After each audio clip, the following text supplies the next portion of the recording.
Millionaire's daughter brings home two black twin babies, saying she found them behind a church during a snowstorm. At first, her father is furious, until she hands him an old tin box from their blanket.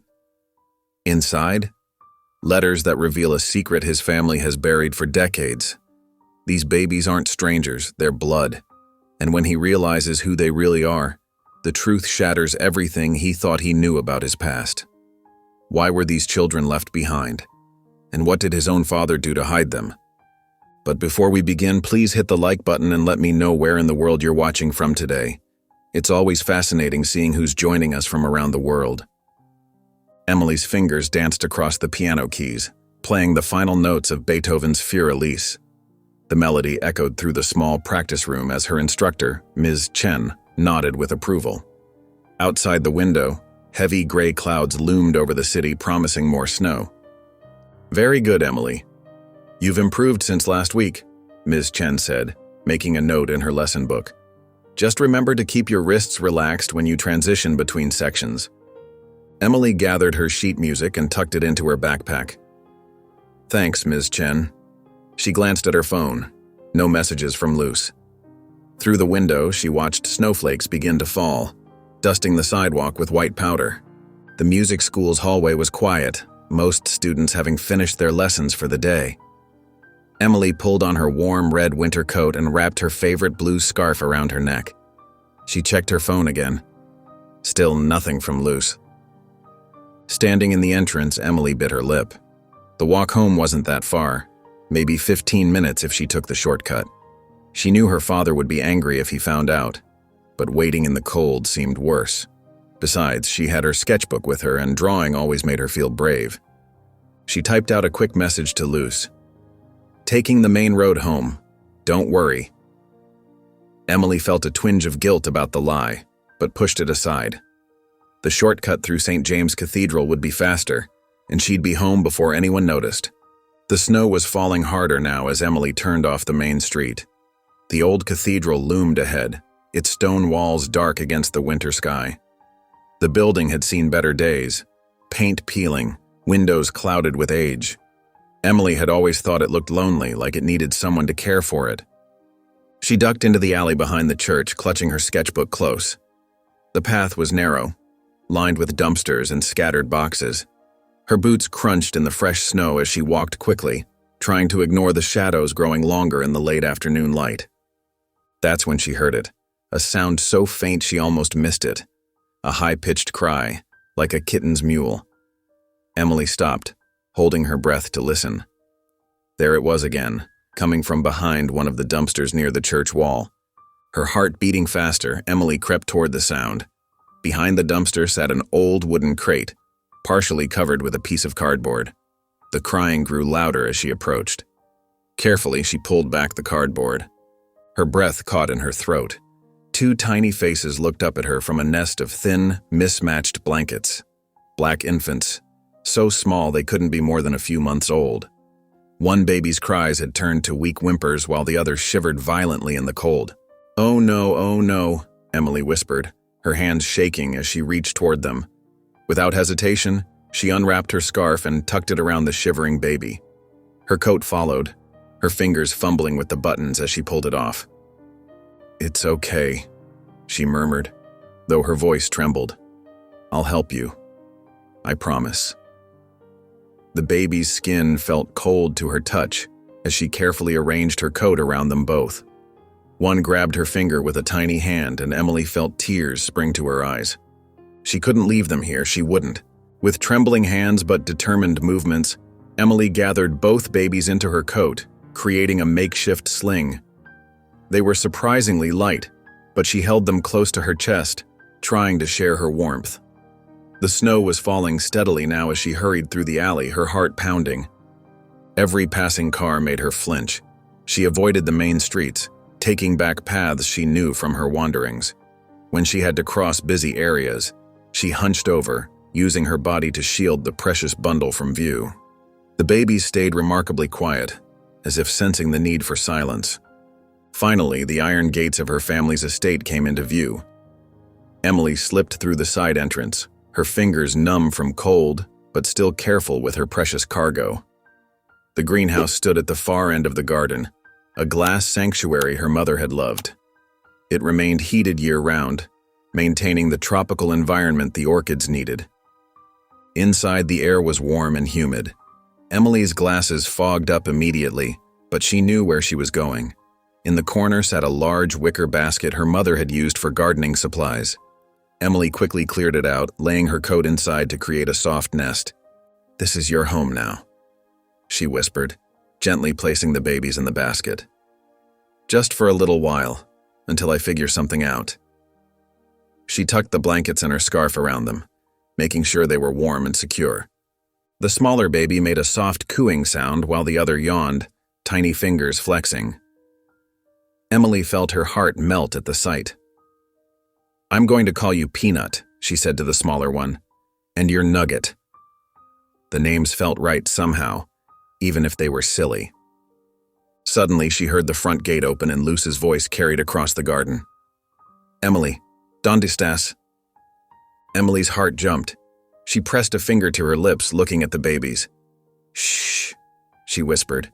"Please don't cry." She ducked behind the greenhouse wall, her body tense as she listened to Luce's footsteps crunching in the snow. The babies remained quiet, as if understanding the need for secrecy. Emily held her breath, one hand resting protectively on the edge of the basket. Snow continued to fall outside the greenhouse windows, creating a peaceful curtain of white. While inside, Emily guarded her extraordinary secret with fierce determination. Evening shadows crept across the Lorne estate as Emily tiptoed through the kitchen's back entrance. Her heart raced with each careful step, shoes muddy from countless trips to the greenhouse. From the bathroom upstairs came the sound of splashing water, and Luce's voice cooing to Bruno, their golden retriever, during his weekly bath. The kitchen was warm and smelled of Luce's cooking. Tonight's dinner was her famous chicken soup. Emily moved quickly, grabbing several dinner rolls from the cooling rack and stuffing them into her coat pockets. She found a thermos in the cabinet and filled it with milk, warming it slightly in the microwave. Her hands shook as she tested the temperature on her wrist, just as she'd seen Luce do with her little cousin's bottles. The front door opened with a heavy thud. "Hello?" Her father's tired voice echoed through the foyer. "Anyone home?" Emily froze, clutching the thermos to her chest. She could hear Richard's footsteps, the familiar sound of his briefcase being set down, his keys clinking in the ceramic bowl by the door. She pulled her coat tighter, trying to hide the mud stains on her clothes. "In the bath with Bruno," Luce called from upstairs. "Dinner's ready in 10 minutes. Emily darted toward the stairs, but Richard caught sight of her. "Emily? Haven't seen you all day, sweetheart." "Hi, Dad," she managed, trying to sound normal. "I'm really tired from piano practice. Think I'll skip dinner tonight." Richard's forehead creased with concern. "Are you feeling all right? You're still wearing your coat." "Just cold," Emily said quickly. "I might go to bed early. Love you, Dad."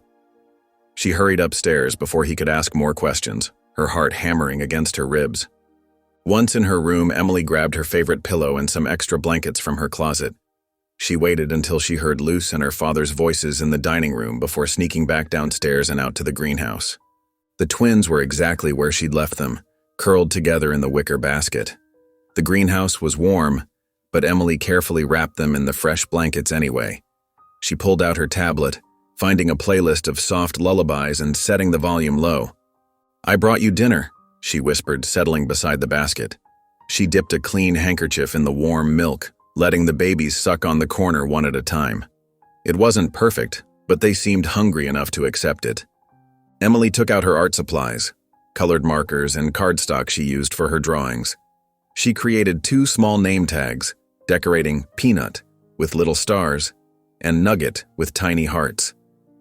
As she worked, the smaller baby, Peanut, started coughing, a wet, concerning sound that made Emily's stomach twist with worry.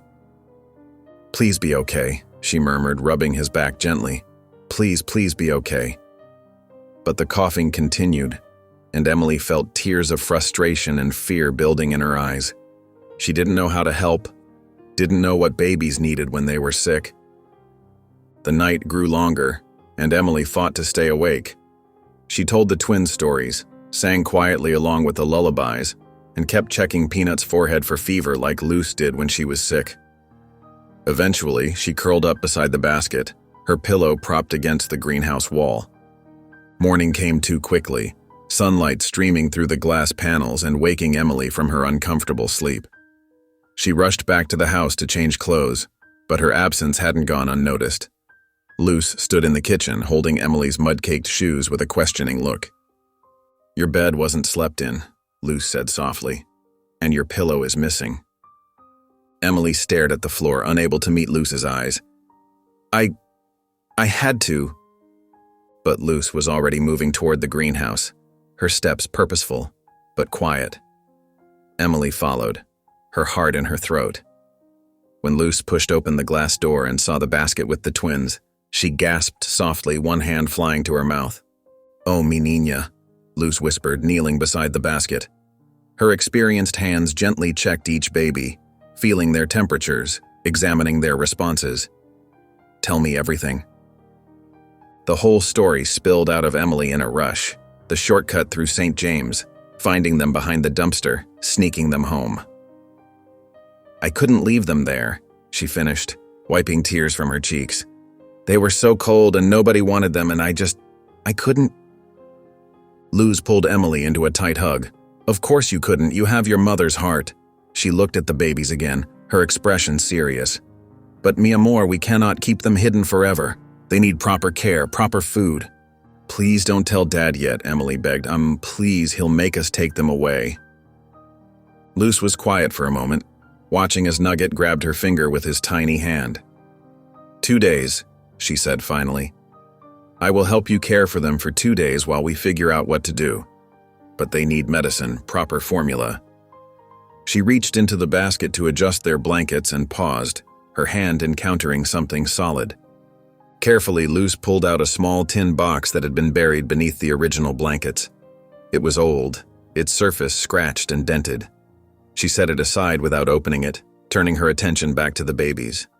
"First, we take care of these little ones," Luce said firmly. "Then we will see what other secrets we need to uncover." Emily felt something warm bloom in her chest, something she hadn't felt since finding the twins yesterday. Her face broke into a genuine smile, the first one in weeks.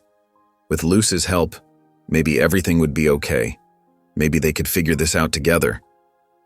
Peanut cooed softly, reaching up toward them, and Emily's smile grew wider. For now, at least, the babies were safe, warm, and loved. For now, that would have to be enough. Night settled over the greenhouse, its glass panels reflecting the soft glow of Emily's tablet. She sat cross-legged beside the wicker basket, her sketchbook propped on her knees, carefully drawing the sleeping twins. Her colored pencils scratched quietly against the paper as she captured Peanut's tiny nose and Nugget's curled fingers. "Hold very still," she whispered, though neither baby stirred. "I want to get your faces just right." The greenhouse door creaked open and Luce slipped inside carrying a large shopping bag. Emily's eyes widened at the supplies Luce pulled out: bottles, formula, diapers, wipes, and soft new blankets. "How did you get all that?" Emily asked in amazement. "I know a store that stays open late," Luce said, arranging the items on a potting bench. "And I used cash, like in the spy movies you love." She winked, making Emily giggle.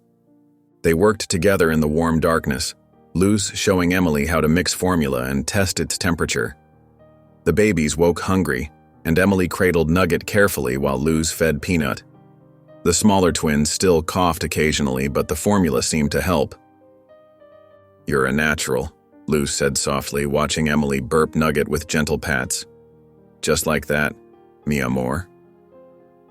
Through the greenhouse windows, they saw Richard's bedroom light go out early. He had an important breakfast meeting tomorrow. Emily had overheard him talking about it on the phone. "He never checks on me anymore anyway," Emily said, her voice small. "Not since Mom." Luce squeezed her shoulder but said nothing. They both knew it was true.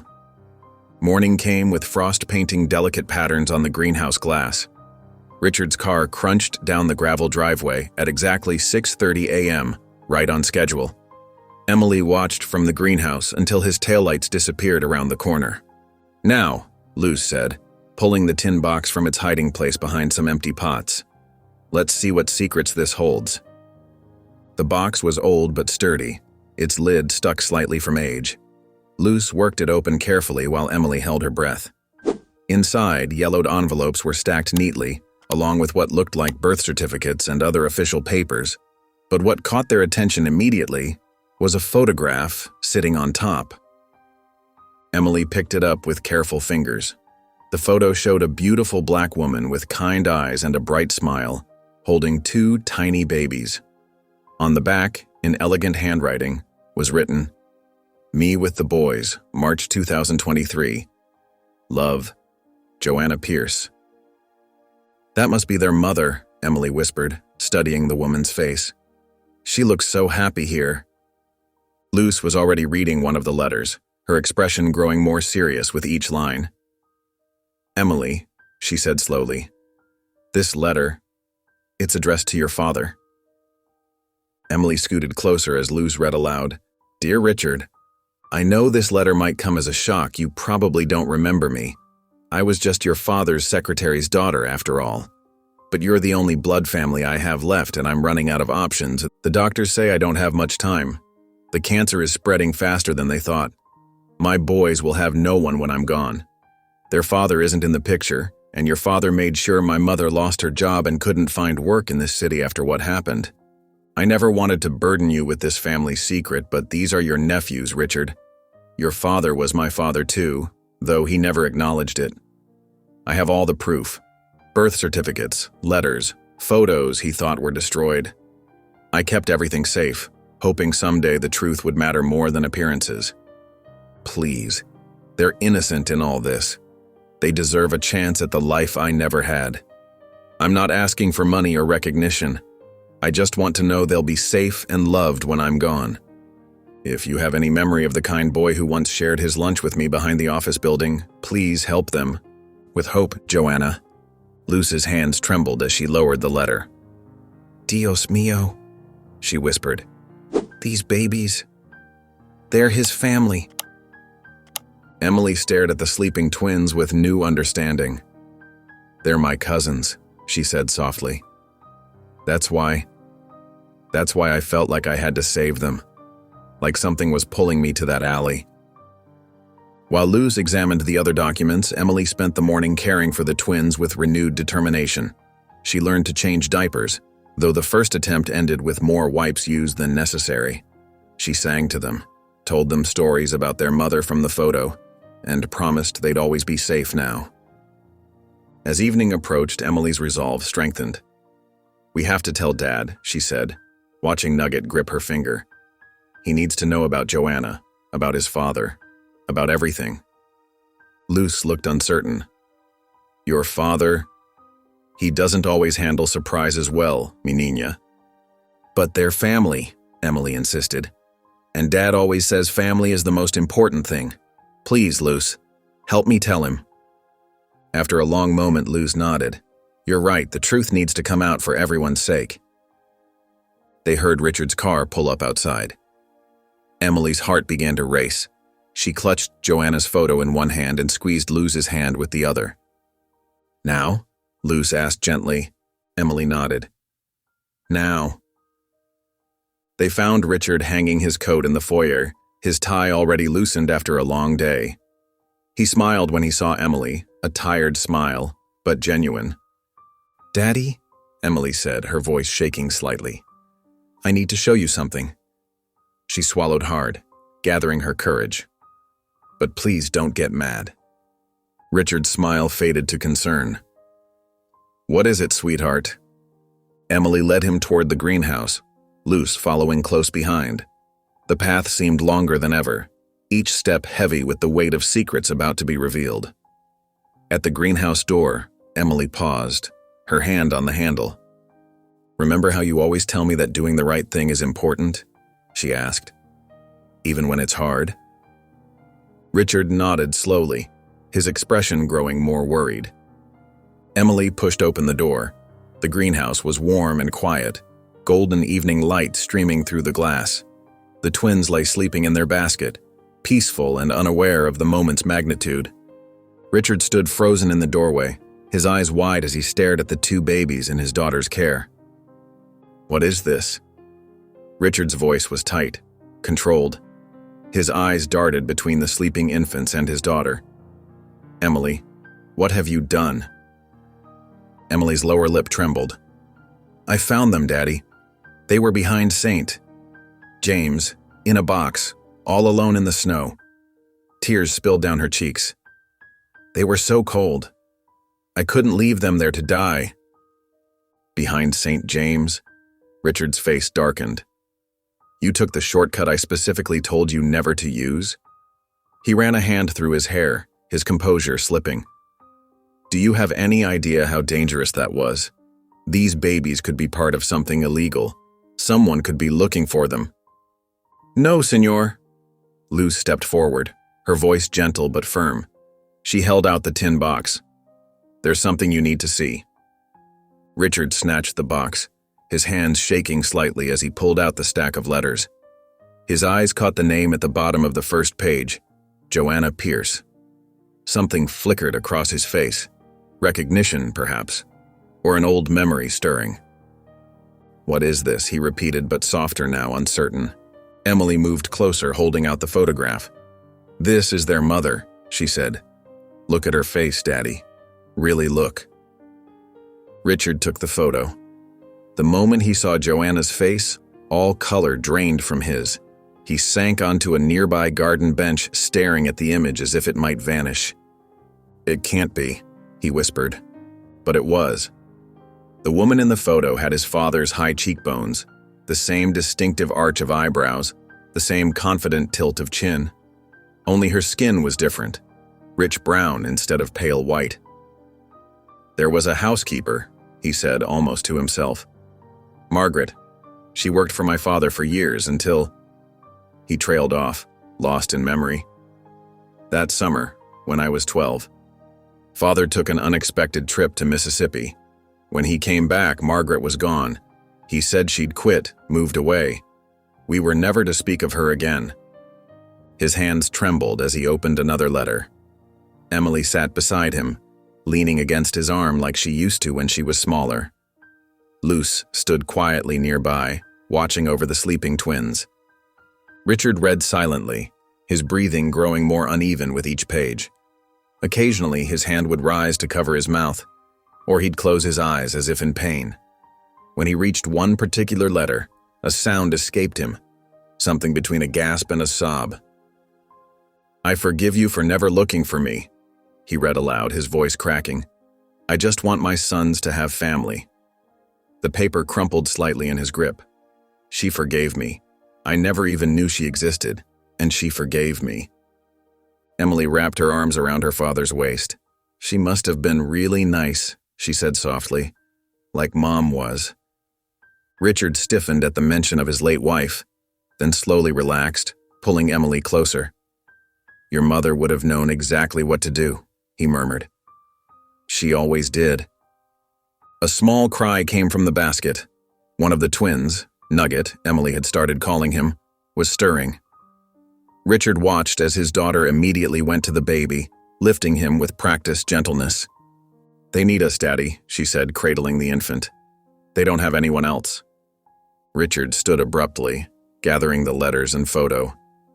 I need to think," he said. "Luz, stay with them. Emily, it's past your bedtime." "But Dad, please," he cut her off, his voice strained. "Just give me some time." He strode out of the greenhouse, leaving Emily staring after him. Luz put a comforting hand on her shoulder. "Give him space, mi niña. This is a lot for anyone to take in." In his office, Richard poured himself 2 fingers of scotch. He sat heavily in his leather chair, spreading the contents of the tin box across his desk. His father's portrait hung on the wall opposite. Stern, proper, perfect. The kind of man who would bury any scandal that threatened his reputation, no matter the cost. Richard picked up the final letter. The paper was newer than the others, dated just 2 months ago. Joanna's handwriting was shakier here, the words sometimes trailing off. "Dear Richard, The doctors say I have weeks, maybe days. I'm at peace with it. But my boys, I've arranged everything I can for them. The church will find them, and this box will lead to you. I know it's asking so much, but please raise them as your own. They deserve the chance I never had, to be acknowledged, to be part of a family that's proud of them. They're sweet boys, smart already. August is the quiet one, always watching. Miles is my little fighter. He came into this world screaming and hasn't stopped letting us know what he thinks. They love music, just like Father did, though he'd never admit where his talent came from. I'm not angry anymore. Life is too short for anger. I just want my sons to grow up knowing love, knowing family, knowing they matter. You can give them that. Remember that boy who shared his lunch? He had a kind heart. I believe he still does. With love and hope, your sister, Joanna. Richard set down the letter and lifted his eyes to his father's portrait. For the first time, he saw beyond the polished surface, saw the lies, the cruelty, the lives damaged in the name of appearance. He thought of Emily, how she'd acted on pure compassion, no hesitation, how she'd seen past everything his father would have cared about and simply helped two babies in need. The sky was beginning to lighten when Richard finally left his office. His feet carried him to the greenhouse, where he found Emily curled up in an old wicker chair, fast asleep. One of the twins, August, he corrected himself, not Nugget, was nestled in her arms, his tiny hand gripping her finger. The other baby, Miles, was awake, making soft cooing sounds. Richard approached slowly, as if in a dream. With hands that shook only slightly, he lifted his nephew. The baby looked up at him with dark, serious eyes, their father's eyes. "Hello, Miles," Richard whispered, sitting beside his sleeping daughter. "I'm your Uncle Richard, and I'm so sorry I'm late." Morning light filtered through the greenhouse windows, casting gentle shadows across Emily's sleeping form. Richard hadn't left her side all night, watching her breathe softly while cradling Miles. His suit was wrinkled, his tie long discarded, but for once he didn't care about appearances. He reached out and touched her shoulder. "Emily," he whispered. "Wake up, sweetheart." She stirred, blinking slowly. For a moment, confusion crossed her face. Then she remembered where she was and quickly checked on August in her arms. "Is it morning already?" "Yes." Richard's voice was different, softer than she'd heard in years. "Could you sit with me for a while? I'd like to hear everything, about how you found them." Emily sat up straighter, careful not to disturb August. "Are you mad?" "No." Richard shook his head. "I just need to understand." Luce appeared with 2 mugs of hot chocolate, placing them on the small table beside them. She took Miles from Richard, giving them space to talk. "Start from the beginning," Richard said. "Why were you at St. James?" Emily's fingers curled around her mug. "I didn't want to wait in the cold after piano. Luce was stuck in traffic and I thought..." She bit her lip. "I know I shouldn't have taken the shortcut, but if I hadn't..." "Go on," Richard encouraged, his voice remaining gentle. "It was snowing pretty hard. I heard crying, really soft like a kitten might make. There was this wooden crate behind the dumpster." Emily's eyes welled up at the memory. "They were so cold, Daddy. The blankets were thin and Miles, he was barely making any sound at all." Richard's hand found hers, squeezing gently. "I couldn't leave them there," Emily continued, her voice breaking. "Mom always said we have to help people who need it. She said it's what makes us human." She looked up at him. "I took off my coat and scarf to wrap them up. I knew you'd be mad about me bringing them home, but I couldn't think of anywhere else safe." "What made you choose the greenhouse?" "It's warm here. Mom's heating system still works, and I remembered how she said orchids need special care, like babies do." Emily's free hand stroked August's cheek. "I gave them names because everyone needs a name, even if it's just temporary. I played them lullabies on my tablet, and when they cried, I remembered how Mom used to rock me." Richard watched his daughter, seeing shadows of his late wife in every gentle gesture. "You've been very brave," he said quietly. "I think they're supposed to be ours," Emily said suddenly, her eyes meeting his. Like how Mom always said some things are meant to be, even if we don't understand why at first. Richard's expression changed, something flickering behind his eyes. He stood up abruptly, pulling out his phone. "Luz, could you stay with Emily and the boys?" "Of course, senor, but perhaps we should call child services? They would know how to—" "No," Richard cut her off firmly. "We keep this quiet for now." He strode out of the greenhouse, already dialing. "Marcus? It's Richard Lorne. I need your expertise on something sensitive. How quickly can you run a private DNA test?" He paused, listening. "Yes, I have hair samples." "No, this needs to stay completely confidential." The call ended and Richard headed to his study. The room was exactly as his father had left it: dark wood, leather-bound books, and family portraits going back generations. He pulled out old albums and records, searching through decades of carefully documented Lorne history. Hours passed as he dug deeper, finding tax records, staff payrolls, and photographs he'd never seen before. In one dusty album, he found what he was looking for: a group photo from the Mississippi estate, dated summer 1982. His father stood center, surrounded by household staff. And there, partially hidden in the back row, was a young black woman. Her hand rested protectively over a slightly swollen belly, and her eyes, Richard's breath caught. They were exactly like his father's. No name was listed beneath her image.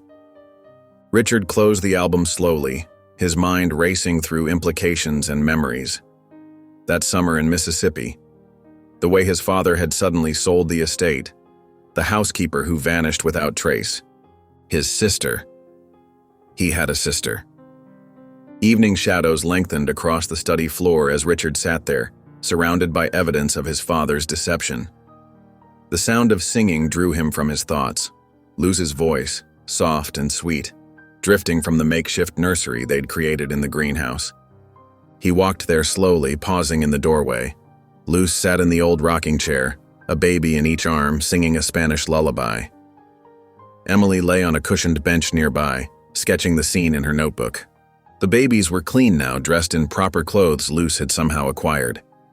Their dark curls were fluffy from a bath, and their tiny fingers curled contentedly as they drifted to sleep. They looked peaceful, safe. Richard watched them, these nephews he never knew he had, and felt something shift inside him. His father's voice echoed in his head. All those lectures about family legacy, about protecting the Lorne name. But looking at these innocent faces, Richard suddenly understood what legacy truly meant. "If these boys are hers," he said quietly, making Luz and Emily look up, "they're mine too." The December morning was barely breaking when Richard slipped out of the house, his overnight bag packed with documents from the tin box. Emily and Luz were still asleep after their long night caring for the twins. He left a brief note on the kitchen counter: "Emergency business meeting in Mississippi. Back tomorrow. Take care of them." The private jet waited at the small airport, its engines humming in the pre-dawn darkness. Richard settled into his seat, spreading Joanna's letters across the fold-out table. Her handwriting was neat and careful, like someone who had taught themselves to be precise. He traced the curves of her signature, wondering how many times he had walked past her mother in those summer halls without really seeing her. The flight was short, but every mile felt heavy with history. When the plane touched down in Mississippi, the humid air hit him like a wall of memories, summer afternoons running through sprinklers, his father's stern voice echoing across manicured lawns, and always, the quiet staff who seemed to fade into the wallpaper. The rental car wound through roads that had grown narrower with time, past cotton fields and aging plantation homes. The Lorne summer estate sat at the end of a long, overgrown drive, its white columns gray with neglect. No one had lived here since his father sold it in '83. The paint was peeling, and kudzu vines climbed the walls like grasping fingers. Richard parked but didn't get out immediately. He remembered the last summer here. He'd been 12, gangly and sunburned. There had been whispers among the staff, heated conversations behind closed doors. Then suddenly they were leaving, never to return. His father had said it was just business. The town historian, Ms. Adelaide Baker, met him on the wraparound porch. She was a small woman with sharp eyes and gray hair pulled back in a neat bun. "Mr. Lorne," she said, extending her hand, "I must say, your call was unexpected. We don't get many of the old families coming back to ask questions." "Thank you for meeting me," Richard replied, following her inside. The foyer was dusty, sheets draped over furniture like shrouds. "You asked about Ella Pierce." Ms. Baker's voice was matter-of-fact as she set her leather portfolio on a sheet-covered table. "That's a name some folks here would rather forget." "I need to know the truth," Richard said quietly. "About her and my father." Ms. Baker nodded, pulling out old photographs and newspaper clippings. "Ella worked here from 1960 to 1983. Started as a maid, became head housekeeper. Smart woman, educated herself at night school. She laid out a staff photo. Ella stood tall and proud in her uniform. The affair wasn't exactly a secret, but nobody dared speak of it openly. Your father made sure of that." Richard picked up the photograph, studying Ella's face. The resemblance to Joanna was unmistakable. The same high cheekbones, the same determined set to her jaw. When did it start?" "Summer of '82, Ms. Baker said softly. "By fall she was showing. Your father tried to handle it quietly. Money, threats, whatever it took to keep people silent. But Ella wouldn't take his money to disappear. She stayed right here, held her head high, had her baby." "Joanna," Richard whispered. "Yes, Joanna Pierce. Born February 14th, 1983. Ms. Baker pulled out another photograph, a young black woman holding a baby, standing defiantly in front of the estate gates. Ella raised her alone, worked as a cook at the diner in town. But the shame killed her slowly. She passed when Joanna was 16. Richard's hands shook slightly as he looked through more photos. "And Joanna?" "Left town at 17. Pregnant herself, if I remember right. Never came back." Ms. Baker's eyes were kind but direct. "Folks said she went north, got herself an education, became some kind of counselor or social worker." "She did," Richard confirmed, thinking of the credentials in the tin box. "She helped people." Ms. Baker gathered her material slowly. "Your father's money bought a lot of silence, Mr. Lorne, but it couldn't erase the truth. Some of us remembered, kept the stories alive, for Ella's sake." Richard thanked her, his throat tight. After she left, he stood in the empty house, ghosts of memory pressing in from every corner. How many times had Ella served him breakfast? How many times had she straightened his collar or bandaged his scraped knees? He couldn't remember her face clearly. He had never really looked. The local cemetery was small, tucked behind a weathered Baptist church. Richard walked the rows slowly, reading names worn smooth by rain and time. He found Ella's grave near the back, under an old oak tree. No headstone marked the spot, just a small metal plate with a number. The setting sun painted the sky in shades of orange and purple as Richard knelt beside the unmarked grave. The ground was damp through his expensive suit pants, but he didn't care.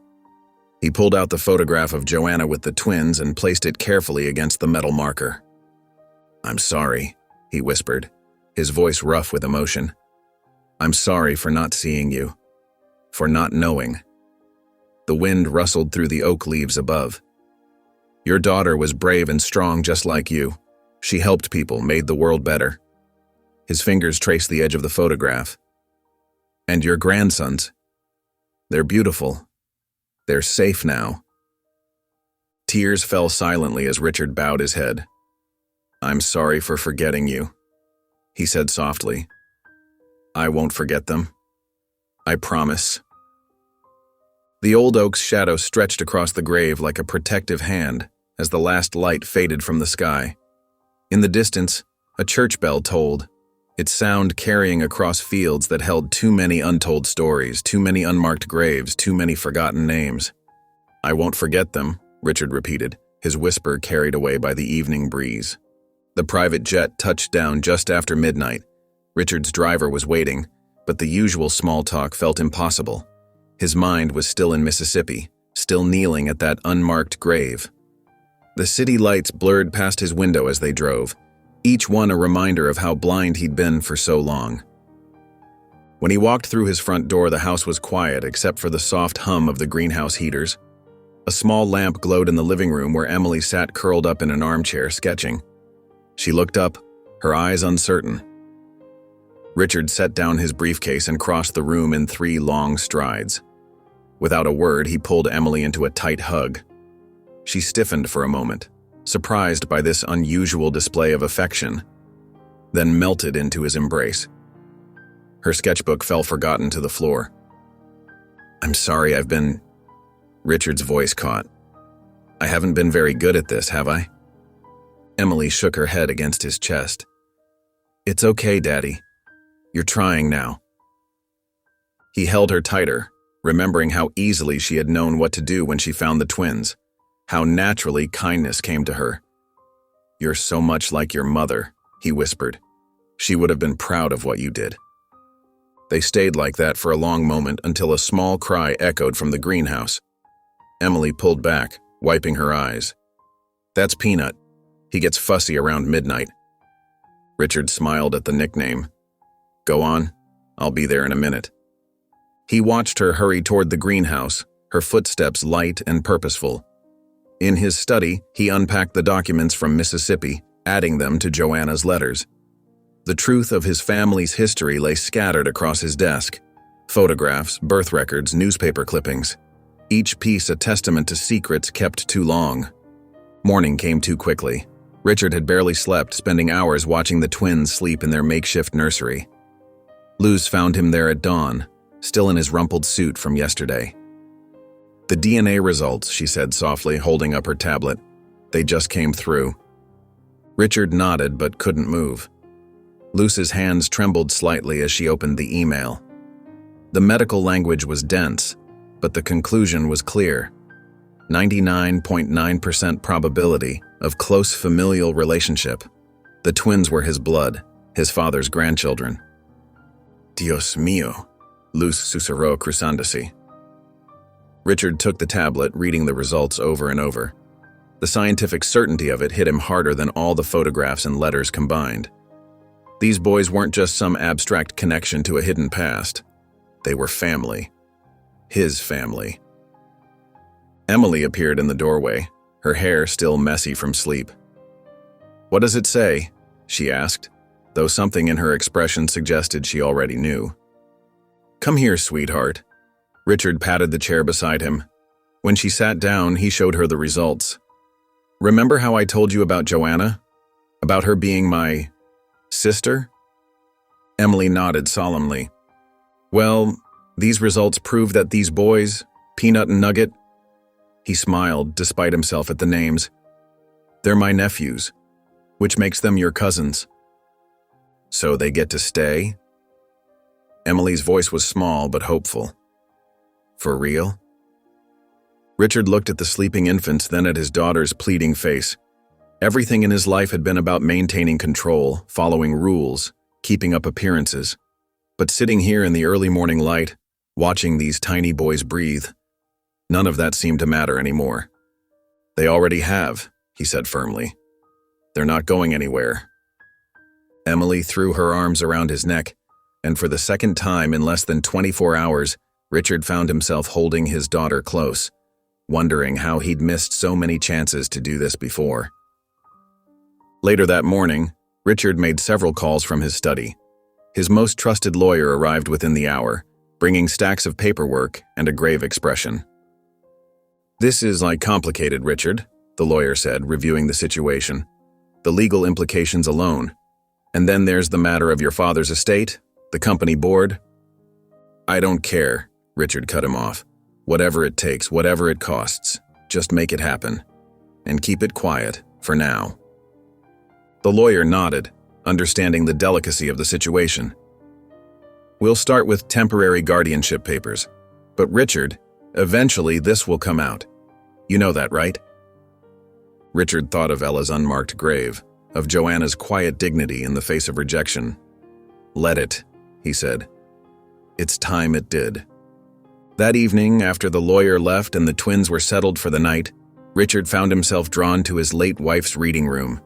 It still smelled faintly of her perfume, even after all these years.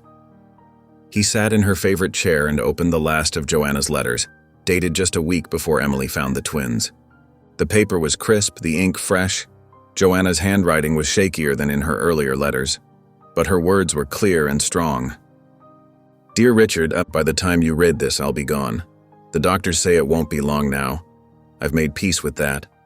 But my boys, they deserve a chance at the life I never had. A chance to be part of a family that sees them, truly sees them. I know what you're thinking. Why trust you? Why not hate you for all the years of silence? But hate is too heavy a burden to pass on to my sons. And something tells me you're not the same man who looked through me all those summers ago. People can change. I've seen it in my work, in the lives I've touched. I believe in second chances, Richard. I believe in you. Take care of my boys. Let them know they were loved. By me, by their grandmother Ella, by all the strong hearts who came before them. And please, let them know they belong.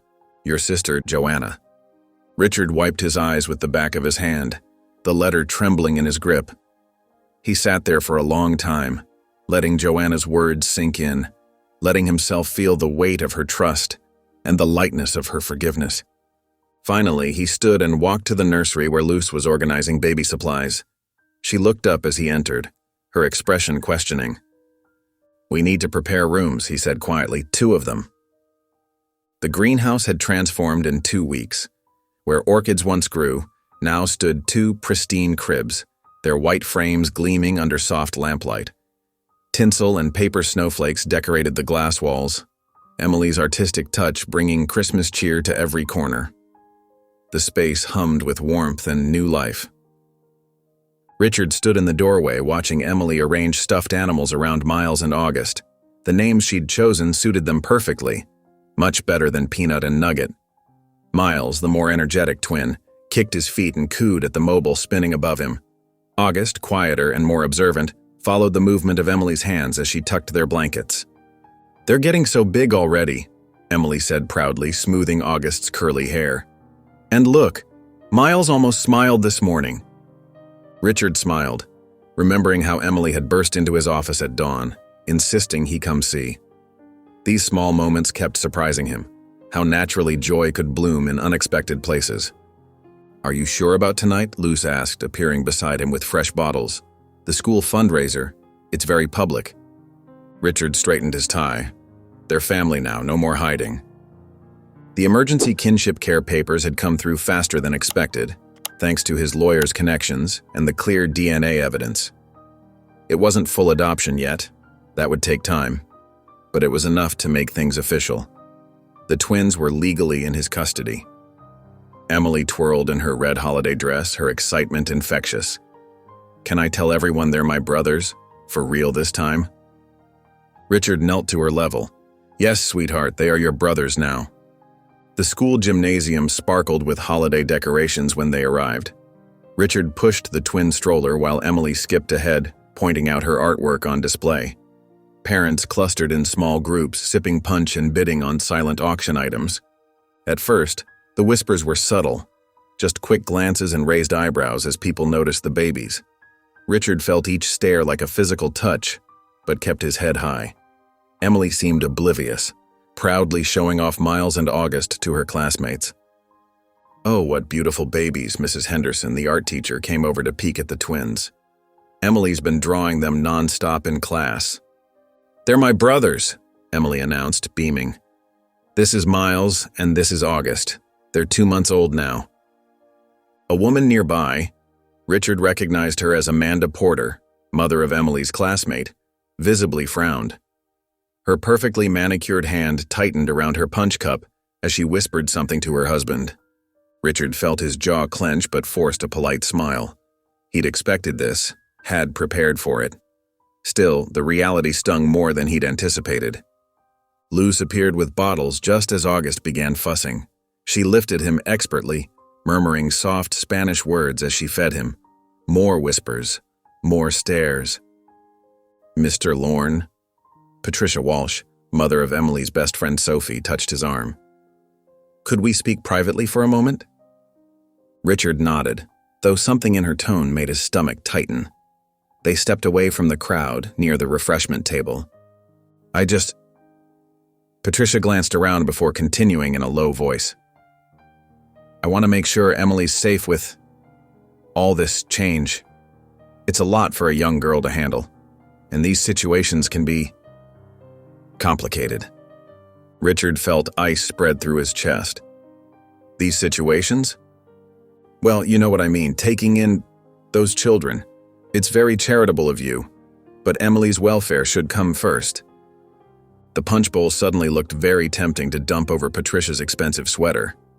Instead, Richard straightened to his full height, using the commanding presence that served him so well in boardrooms. Those children are my family, Mrs. Walsh, my blood and Emily's brothers. His voice was quiet but sharp. Their welfare and Emily's are equally important to me. Patricia's face flushed. She retreated without another word, but the damage was done. Richard noticed how other parents began steering their children away from the twins' stroller. He overheard snippets of conversation from the catering staff. Those children. Wonder where they came from. Not really his, surely. Luz's expression grew darker with each passing minute.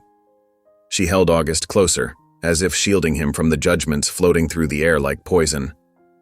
Emily remained bright and determined, though Richard noticed her smile faltering when Sophie's mother pulled her daughter away mid-conversation. She wandered back to the stroller, where Miles reached for her finger with his tiny hand. Daddy? Her voice was smaller now. Why do people stare at them like they're broken? Richard's heart cracked. He knelt beside her again, making sure she could see his eyes.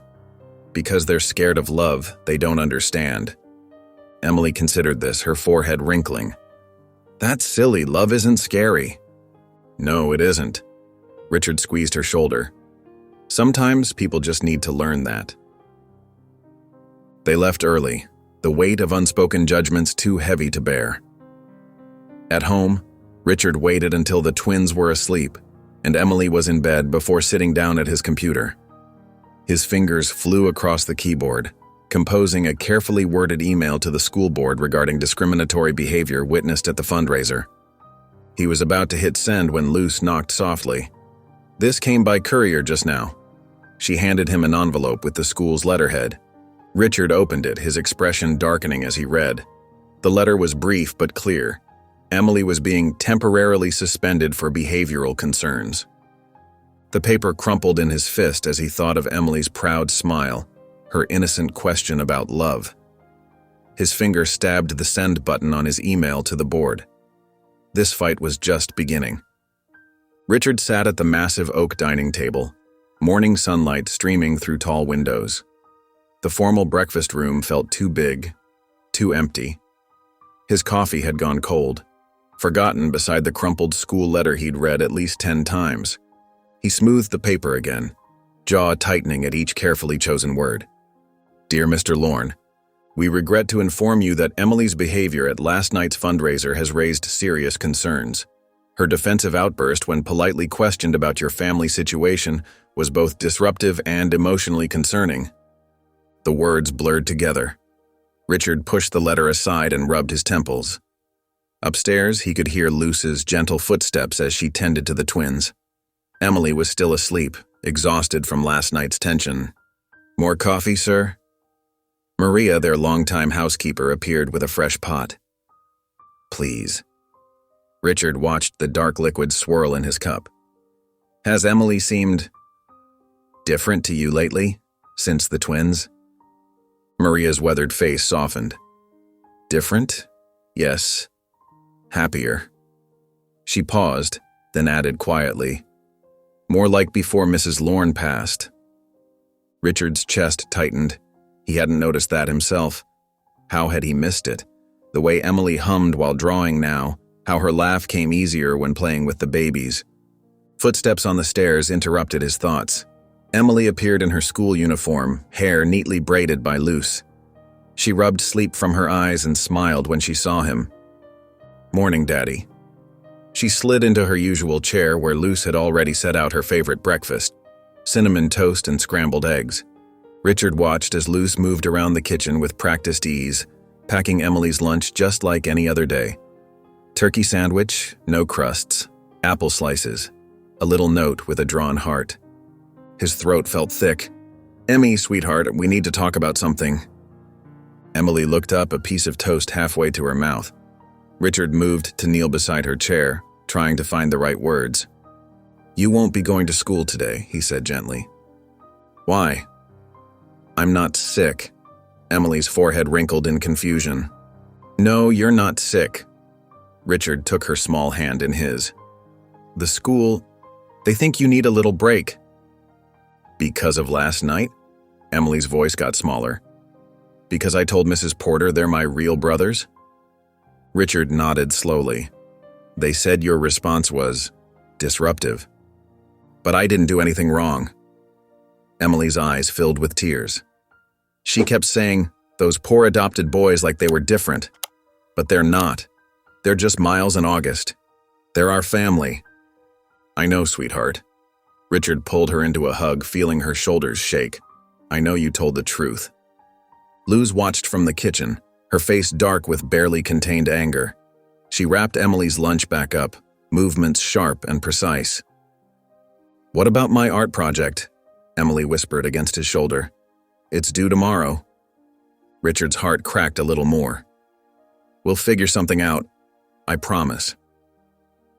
Later that morning, Richard sat in Headmistress Claire Morton's office, surrounded by dark wood paneling and framed certificates. The woman herself perched behind an imposing desk, perfectly coiffed and coolly professional. "We understand this is a delicate situation," Morton said, folding her hands. "But we must consider the entire school community." "The entire community?" Richard's voice was carefully controlled. "Or just certain parents' comfort levels?" Morton's smile tightened. "Mr. Lorne, we pride ourselves on maintaining an appropriate environmental fit for all our students. Recent changes in your family dynamics have created some challenging parental optics." "You mean my nephew's being black has created challenging optics?" Morton flinched slightly at the direct language. "That's not what I—" "Isn't it?" Richard leaned forward. "Because my daughter's only disruption was defending her brothers against racist assumptions." "Mr. Lorne," Morton's tone grew sharp, "we are simply concerned about Emily's emotional stability during this transition." Her outburst was honest. Richard stood, his full height making Morton shrink back slightly. "And if honesty disrupts your carefully maintained status quo, perhaps that's exactly what this school needs." Morton wouldn't meet his eyes. "We'll require a formal apology before discussing Emily's return." "An apology?" Richard laughed without humor. "For what? Loving her family?" He left without another word, the heavy door closing with satisfying force behind him. The day dragged endlessly. Emily spent hours in the greenhouse with the twins, reading them stories and showing them her drawings. She barely touched her lunch. When dinner time came, she just pushed food around her plate. "May I be excused?" she asked quietly. Richard nodded, watching her slip away to her room. Soon, the scratch of colored pencils on paper drifted down the hallway. Near bedtime, he found her surrounded by drawings. Miles and August smiled from every page, playing in a garden, sleeping in their cribs, being held by Emily. In each picture, they were wrapped in warm colors and love. Richard picked up one drawing, studying the details. Emily had captured August's thoughtful expression perfectly, the way his eyes followed everything. And there was Miles's ready smile, already so much like Joanna's in the old photograph. The twins were more real in Emily's art than they'd been in his heart until now. She'd accepted them completely, without hesitation or doubt. While he'd been worrying about logistics and legalities, she'd simply loved them. He sat outside her door long after she fell asleep, the drawings scattered around him like fallen leaves. His chest ached with pride and shame, pride in his daughter's pure heart, shame at his own hesitation. "You're right, Emmy," he whispered into the quiet hallway. "You didn't do anything wrong." Down the hall, one of the twins made a soft sound in their sleep. Richard stayed there, surrounded by his daughter's truth, until dawn began to paint the windows gray. The morning dawned crisp and clear, frost coating every branch in the park near their home. Richard watched Emily's breath form little clouds as she walked beside him, her red mittened hands stuffed deep in her coat pockets. She hadn't asked why they weren't going to school, or why he wasn't at work. She just followed quietly, her boots crunching in the frozen grass. They found a wooden bench beside an ornate fountain, its water frozen mid-spray like delicate glass sculptures. Richard brushed off the frost and patted the space beside him. Emily climbed up, her legs swinging slightly above the ground. "Emmy," he began softly, "I need to tell you something important. About the twins, about their mother." Emily turned to face him, her eyes serious beneath her wool hat. "About Joanna?" Richard nodded, surprised by how easily the name fell from her lips. "Yes, about Joanna." He pulled out an old envelope from his coat pocket, yellowed with age. "She was my sister, but I didn't know about her until 2 weeks ago when you found the boys." "How could you not know?" Emily's forehead wrinkled in confusion. Richard took a deep breath, watching a cardinal land on a nearby branch. "Because my father, your grandfather, kept her a secret. You see, Joanna's mother worked at our summer house in Mississippi. Her name was Ella. She and my father—" He paused, searching for the right words. "They had a daughter together, but because Ella was black, my grandfather made her leave. He didn't want anyone to know." Emily's small face darkened with understanding. "He made them disappear? Because of their skin?" "Yes." Richard's voice cracked slightly. "My father made a lot of people disappear because he was afraid of what others would think. I can't bring them back now, but I can protect the ones who are still here, Miles and August. Is that why those people at school were mean, because the twins look different from us?" Richard turned to face his daughter fully. "Some people are scared of differences. They think families have to match. But they're wrong, Emmy. Love doesn't care about matching." Emily nodded slowly, processing. Then she asked so softly he almost missed it. "Was she kind? Joanna?" Richard pulled out the stack of letters, showing Emily the neat handwriting, the careful way each envelope was addressed. "She was very kind, and very brave. She never got angry about being kept secret. She just hoped someday we'd find each other." He hesitated, then pulled out one final envelope. "This one is for you." Emily stared at the cream-colored envelope with her name written in Joanna's flowing script. Emily Lorne. "She wrote to me?" Emily's voice wobbled. "She did. I haven't opened it. It's yours." Emily held the letter carefully like it might break. "Can we read it at home?" "With the boys?"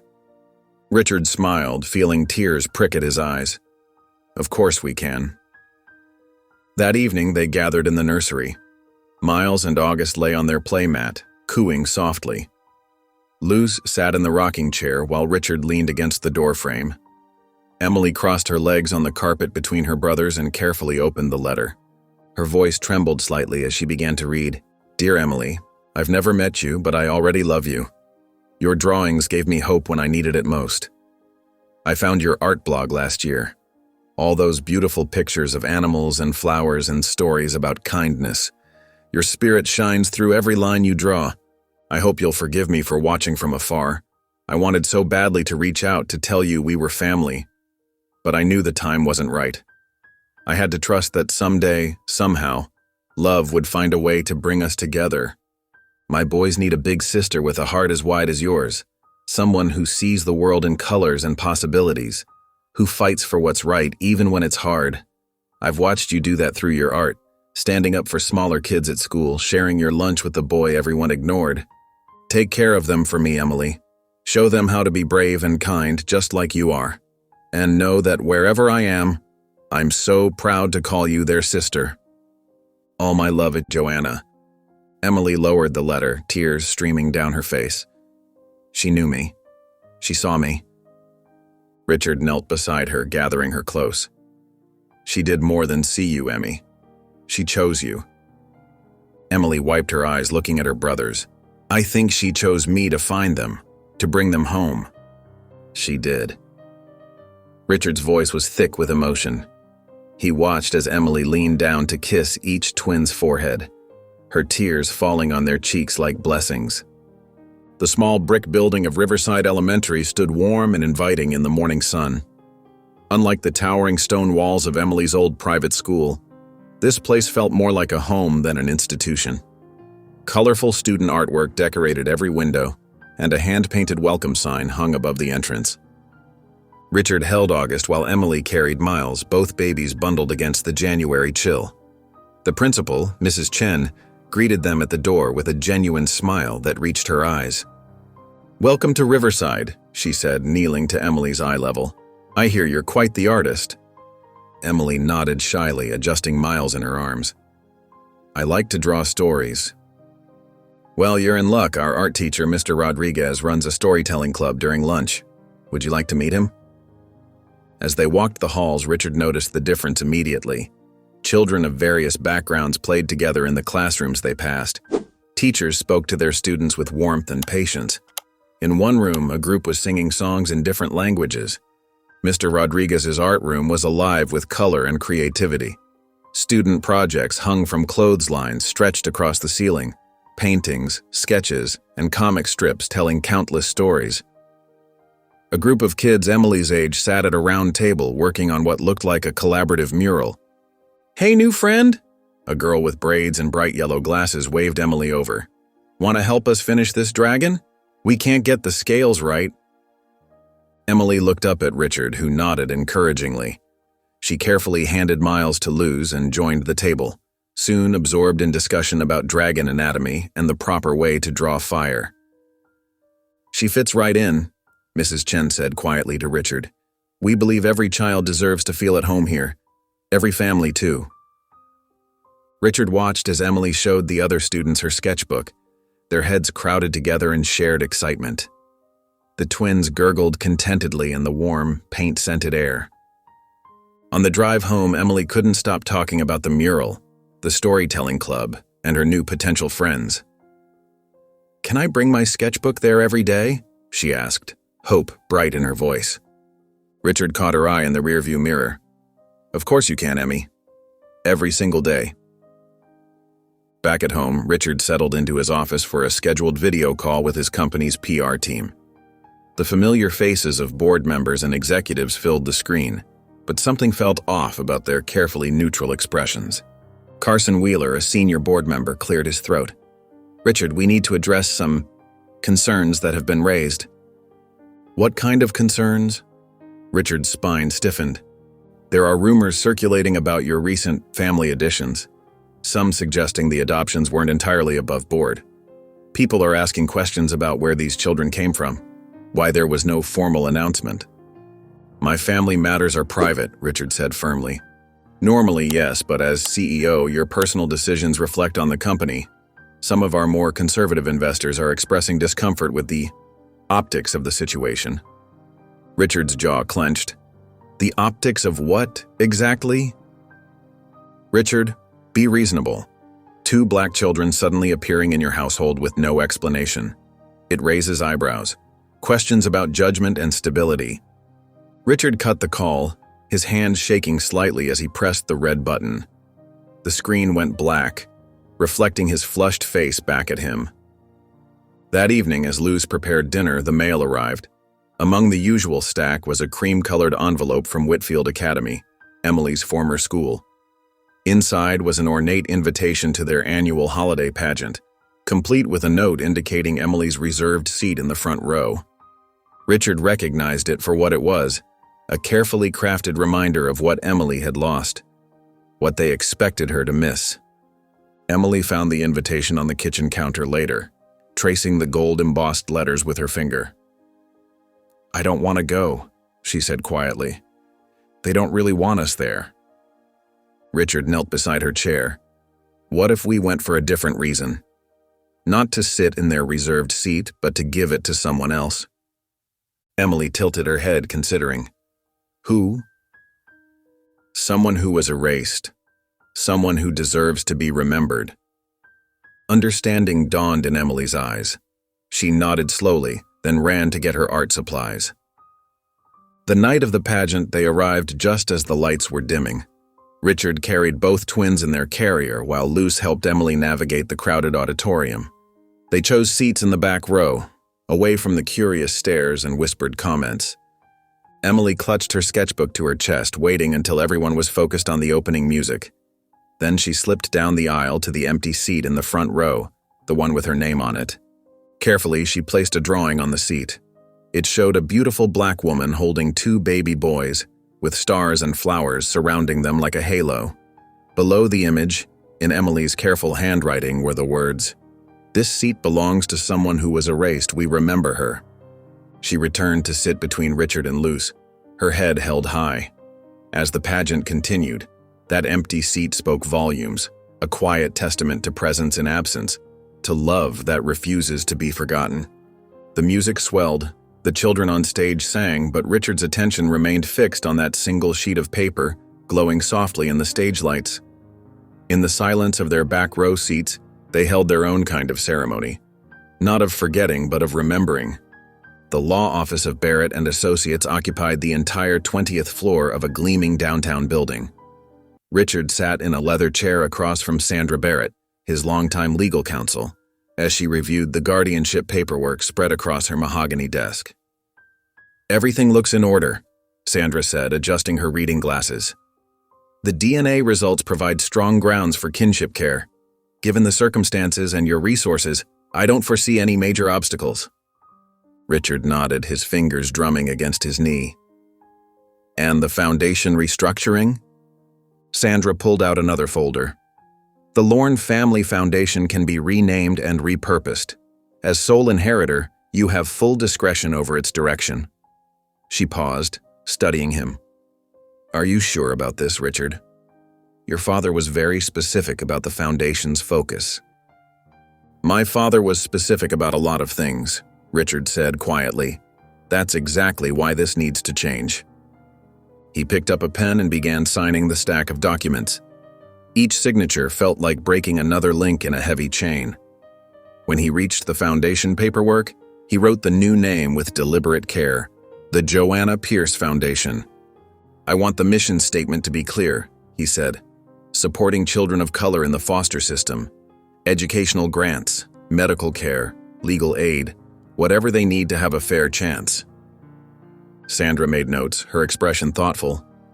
This could raise some eyebrows in certain circles. "Let them raise," Richard replied. "I'm done hiding from truth." While Richard handled the legal matters, Luce drove Emily downtown in her old blue Honda. They parked near a long concrete wall that served as the city's designated space for public art. Local artists had covered it in vibrant murals, everything from abstract designs to portraits of community leaders. Emily carried her art supplies in her mother's old painting bag, now stuffed with brushes and acrylic paints. She'd spent days preparing her sketch, getting every detail right. The city parks department had approved her request for space, impressed by her portfolio and the story behind the piece. "Ready, mi amor?" Luce asked, helping Emily set up her materials. Emily nodded, her face set with determination. She began outlining the portrait in bold strokes. Joanna's gentle eyes, her warm smile, the protective way she cradled her babies. The reference photo was creased from being carried in Emily's pocket, but she knew every detail by heart. As she worked, people began to stop and watch. Some took photos with their phones. An elderly woman touched Emily's shoulder and whispered, "She's beautiful, dear." But there were other reactions too. Frowns, whispers, quick steps past the wall. "Should we take a break?" Luce asked when she noticed Emily's hands trembling slightly. "No," Emily said firmly. "She waited too long already."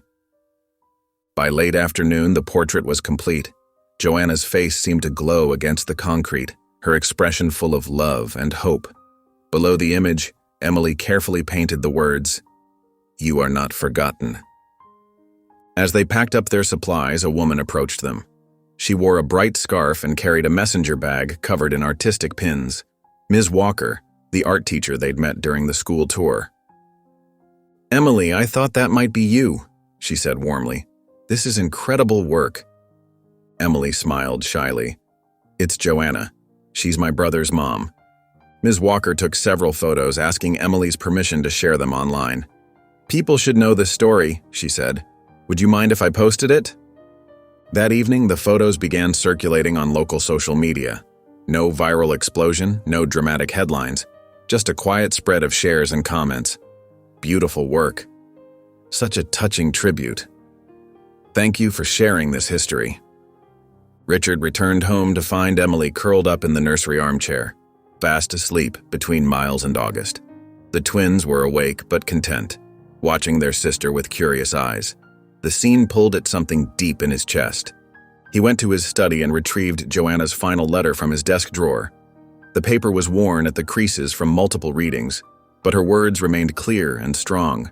He found a simple silver frame and carefully placed the letter inside. Walking to the living room, Richard stood before the large fireplace mantel. Family photos lined the surface, his parents in formal poses, his late wife's gentle smile, Emily's school pictures.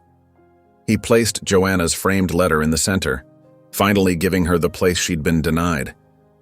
His phone buzzed, Sandra's number. I've been thinking about the boys' legal names, he said before she could speak. I want them to have mine, but they should keep hers too. They deserve both parts of their story. A hyphenated surname? Sandra asked. That's doable. What order? Richard thought of the mural downtown, of Emily's careful letters beneath it. Pierce Lorne, he said firmly. Pierce comes first. He could hear Sandra's pen scratching. I'll modify the paperwork. Miles Pierce Lorne and August Pierce Lorne. Thank you, Sandra. Richard's voice grew thick. For everything. After hanging up, he returned to the nursery. Emily had woken and was showing the twins her sketchbook, pointing out different colors and shapes. She looked up when Richard entered. The mural's finished, she said. Want to see?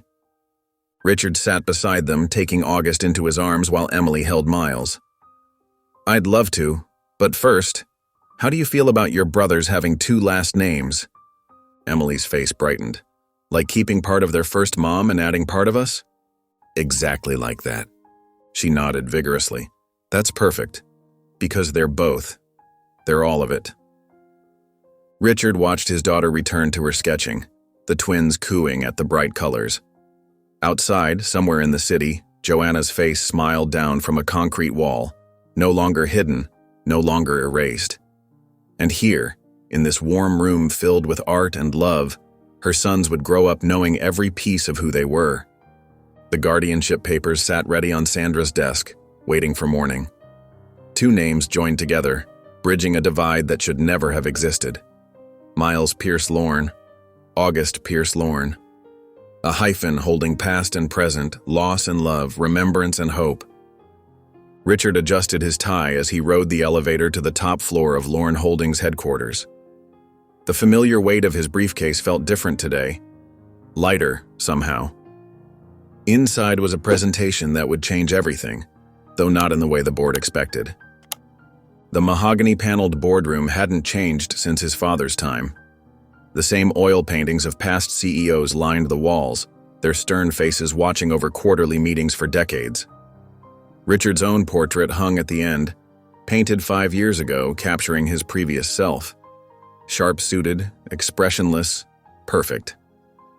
Good morning, everyone, Richard said, taking his seat at the head of the table.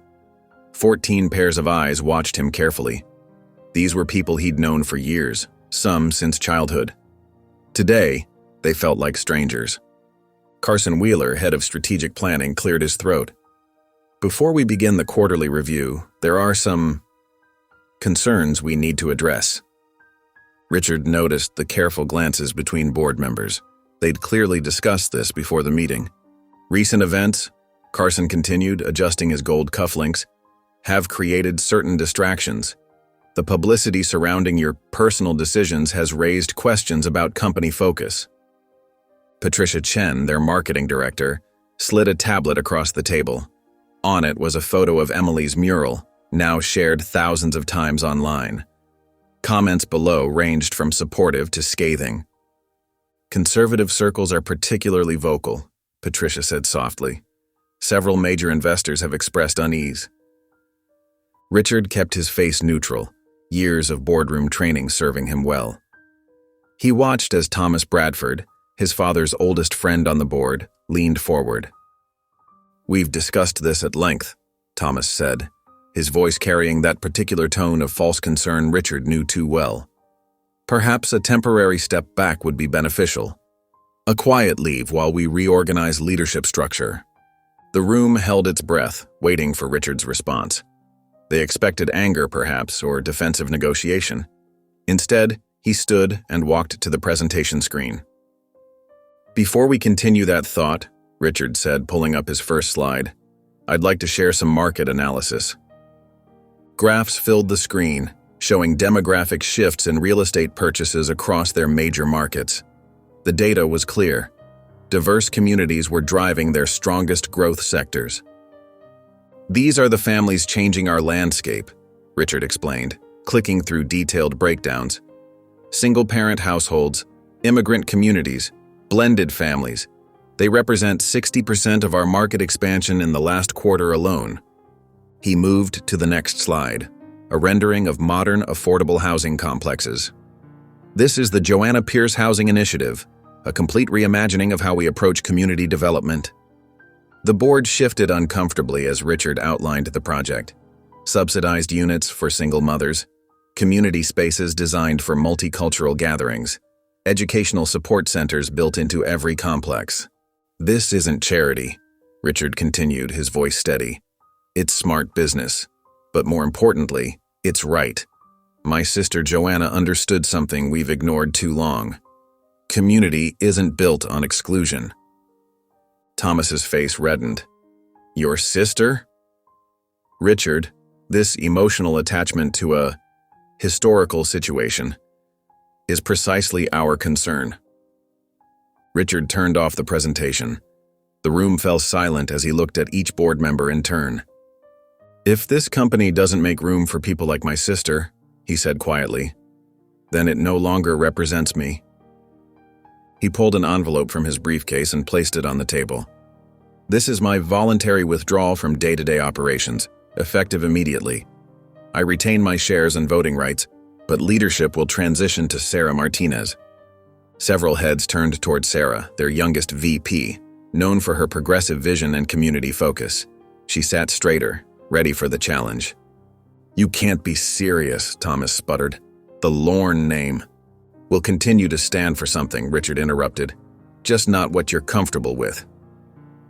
He gathered his things while the board sat in stunned silence. The same people who'd watched him command this room for years now saw something entirely different. Not a cold executive, but a man who'd finally found his warmth. Richard walked out without looking back. The elevator ride down felt like leaving a weight behind. Outside, winter sunlight broke through clouds, casting long shadows across the city streets. He drove to Emily's new school where the art room windows glowed with afternoon light. She was finishing a painting when he arrived, her smock splattered with bright colors. "Daddy!" she called out, surprised to see him so early. "Is everything okay?" Richard helped her pack up her supplies. "Everything's perfect. How about we pick up your brothers and get some hot chocolate?" Emily's face lit up. They collected Miles and August from the nanny, bundling them warmly against the January chill. The small cafe near the park was quiet at this hour. Emily carefully helped the twins with their baby cups of warm milk, while Richard watched, his own hot chocolate growing cold. "Did something big happen today?" Emily asked, noticing his thoughtful expression. Richard smiled, reaching over to wipe a chocolate mustache from her upper lip. "I made a choice," he said simply, "like you did, that day in the snow." Emily nodded, understanding in that deep way children sometimes do. She pulled out her sketchbook and began drawing their little group. 4 figures sharing warmth on a winter afternoon, their family portrait complete at last. The first signs of trouble came early Wednesday morning. Miles's usual happy babbling turned into a rough, wet cough that made his tiny body shake. Luce noticed it during his morning feeding, the way he kept turning away from the bottle to catch his breath. "Pobrecito," she murmured, placing her palm against his forehead. The skin felt warm, too warm for comfort. She grabbed the baby thermometer from the nursery cabinet, gently sliding it across his temple. 100.2 degrees. Emily hovered nearby, still in her pajamas, watching with growing concern. "Is he sick?" she asked, clutching her sketchbook like a shield. "Just a small fever," Luce assured her, though worry crept into her voice. She tried the old remedies her mother had taught her. A cool washcloth, gentle chest rubs with vapor cream, keeping him upright to help his breathing. But as afternoon faded into evening, Miles's cough grew worse. His usual rosy cheeks turned pale, and his crying became weak and raspy. August, who rarely fussed without his brother's lead, began whimpering in sympathy. Emily paced the nursery, her sock feet wearing a path in the carpet. "What if someone finds out?" she whispered to Luce. "What if they think we can't take care of them? What if Dash—" "Emily," Luce interrupted gently, "your father won't let that happen." As if summoned by her words, Richard appeared in the doorway, home early from a foundation meeting. One look at Miles's flushed face and labored breathing, and he was already reaching for his car keys. "Get their coats," he instructed Luce. "We're going to the hospital." Emily's eyes went wide with fear. "No, they'll take them away." Richard knelt beside her, his voice steady despite the concern etched on his face. "Nobody is taking your brothers anywhere. I promise." The pediatric emergency room was bright and sterile, walls painted with cartoon animals that seemed to mock their anxiety. At the intake desk, a nurse with tight blonde curls peered at them over her computer screen, her eyes lingering on the twins. "Relationship to the patients?" she asked, her tone clipped. "I'm their guardian," Richard replied, already pulling out the legal documents he'd taken to carrying everywhere. The nurse examined the papers with exaggerated thoroughness. "And these are temporary arrangements?" "Permanent," Richard corrected firmly. "Full legal guardianship." She pursed her lips, then picked up her phone. "Security? Can we get a verification on some custody papers in pediatric intake?" Richard watched as other families, mostly white parents with white children, were processed quickly, with warm smiles and minimal questions. A security guard appeared, checking their documents again. Emily pressed closer to Luce, who kept one hand protectively on each twin's carrier. Finally, after what felt like hours but was probably only minutes, they were led to an examination room. The pediatrician, Dr. Martinez, arrived quickly, a woman with kind eyes and silver-streaked hair. She listened to Miles's chest, checked his oxygen levels, and examined both twins thoroughly. "Viral bronchiolitis," she diagnosed. "Common in infants, but we'll want to monitor him closely. Has he had all his vaccinations?" Richard hesitated. "We're still piecing together their medical history. They came to us rather suddenly." Dr. Martinez looked up from her chart, curiosity replacing clinical detachment. Richard found himself telling her everything, about finding the twins, about Joanna, about the choice to keep them together at any cost. The doctor's expression softened. "You're doing a good thing," she said, preparing a breathing treatment for Miles. Richard watched as the nebulizer's mist helped ease his nephew's labored breathing. "No," he replied quietly. "I'm doing the right thing." They stayed until Miles's fever broke and his breathing improved. Dr. Martinez prescribed medication and showed them how to use a small home nebulizer. As they prepared to leave, she touched Richard's arm. "The boys are lucky," she said. "Not everyone would have fought so hard to keep them together." Back home, well past midnight, Emily refused to leave the nursery. She dragged her blanket and pillow from her room, making a nest on the floor between the cribs. Every few minutes, she stood to check on Miles, then August, then Miles again. Richard watched from the doorway as she finally drifted off. One hand stretched up through the crib slats to hold Miles' tiny fingers. The sight struck him deeply. This fierce love his daughter had shown from the very beginning, when he was still struggling with fear and doubt. He remembered how she'd run through the snow that December afternoon, risking everything to save two strangers. How she'd defended them at school, drawn their story on the city wall, loved them without question or hesitation. Kneeling beside her sleeping form, Richard brushed a strand of hair from her face. "You're braver than me," he whispered, finally understanding what she'd known all along. That love wasn't something given like a gift or earned like a reward. It was something you chose again and again, even when it was hard. Especially when it was hard. Above them, Miles coughed softly in his sleep, but his breathing was easier now. August made quiet, dreaming sounds. And Emily, their fierce protector, slept on the floor between them, showing them all how to be family. The morning sun filtered through the kitchen windows as Luce prepared breakfast, the gentle clinking of dishes mixing with Miles and August's happy babbling from their high chairs. Emily sat at the counter, drawing elaborate pictures of animals for the boys' nursery, while Richard reviewed foundation paperwork. The kitchen phone's sharp ring cut through their peaceful routine. Luz wiped her hands on her apron before answering. Lorne residence. "Hello, this is Father Harris from St. James Cathedral," a gentle voice responded. "I've been away on retreat and just returned to quite a story about 2 babies found behind our church." Luz's hand tightened on the receiver. She glanced at Richard, who looked up from his papers, sensing her tension. "I was hoping to speak with Mr. Lorne and young Emily," Father Harris continued. "There's something they should know." Richard took the phone when Luz offered it, listening intently as his expression shifted from guarded to thoughtful. "Yes, Father. We can be there in an hour." Emily looked up from her drawing. "Where are we going?"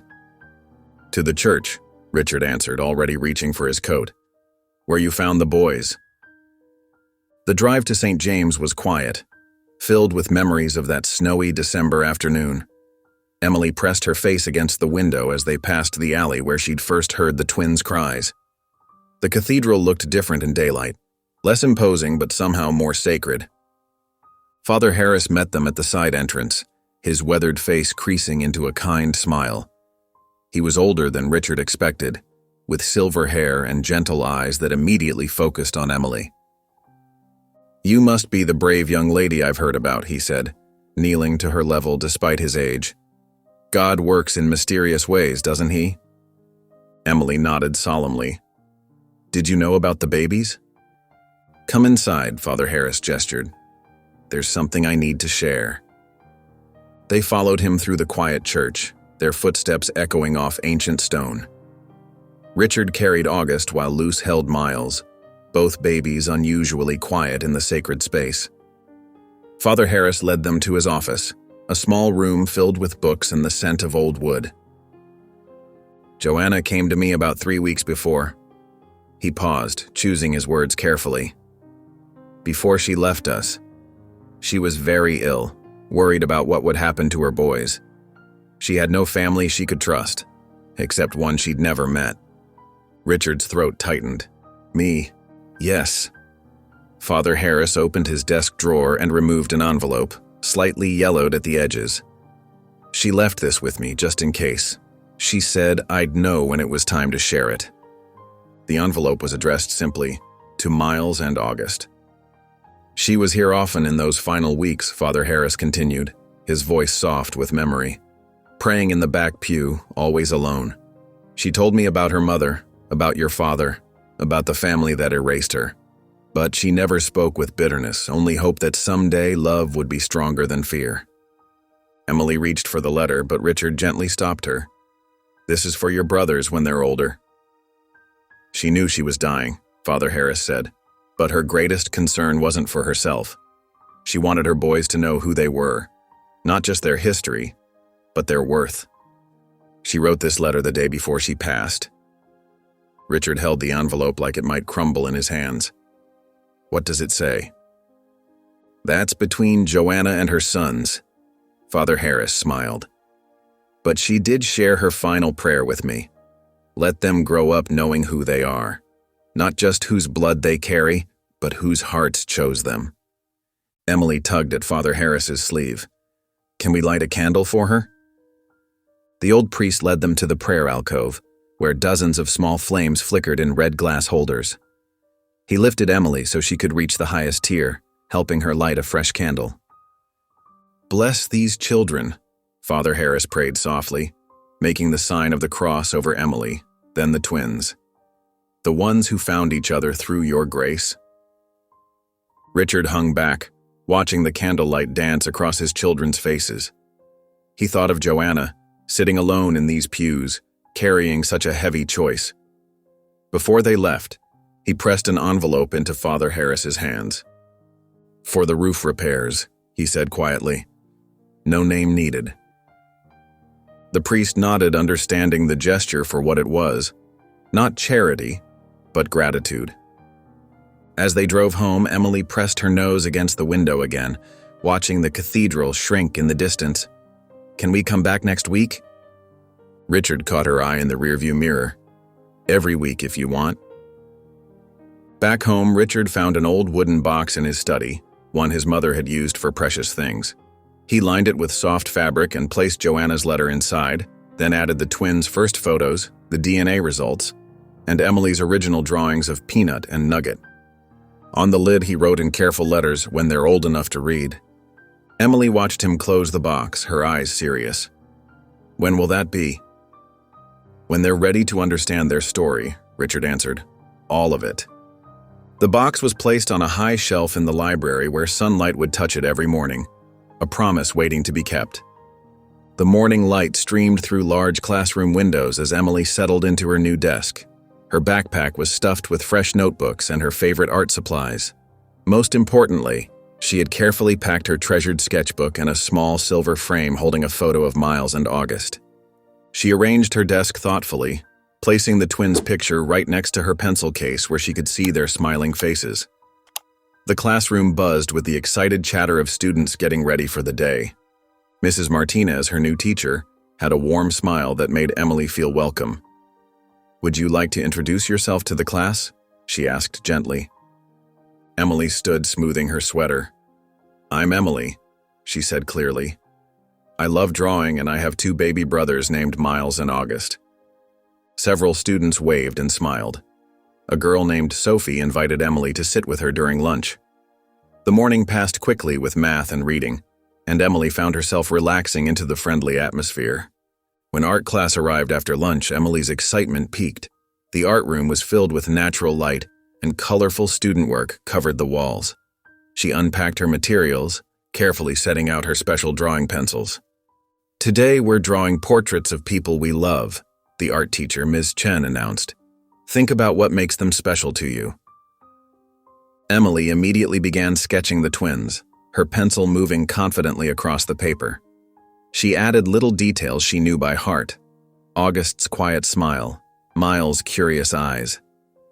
She was so absorbed in her work that she didn't notice Katie, a girl from the back row, standing over her shoulder until she spoke.